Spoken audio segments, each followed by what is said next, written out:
Hello. Mahirap at mayaman ang pinagkaiba. Ang mahirap, kadalasan may talong kita at pinagkukunan ng pera.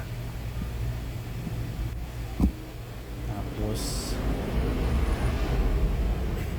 ay kadalasan masirap sa pagkuha ng dekalidad na edukasyon at serbisyong pangkalusugan.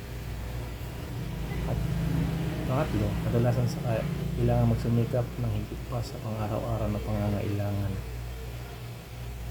Hirap yan sa mas apektado sa mga kalamidad, krisis sa ekonomiya at sakuna. Oo, kailangan apektado yan Ricardo. Panghuli ay karaniwan nakatira sa mas masikip at hindi gaanong ayos na tirahan.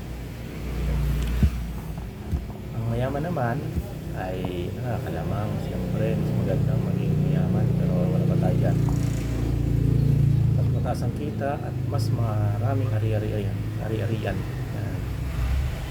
May mga access sa dekalidad na edukasyon at serbisyong pangkalusugan. Maraming pera eh. Mas maraming oportunidad sa negosyo at pag-unlad. Pwede sila magkaya ng ibang negosyo. Nakakalamang sila. May kakayang mag-impok at mamuhunan para sa kinabukasan. At ang huli, karaniwang may mga mas komportableng pamumuhay at seguridad. Pero gayon pa man, hindi lahat ng pera at bariyan sa pagiging mahirap at mayamang.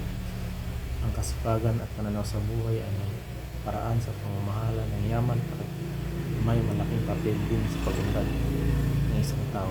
Ano man ang pananaw mo dito ay nasa sayo lang yan. Pero mas mabuti na rin yan magsumikap tayo para maiba naman ang buhay natin.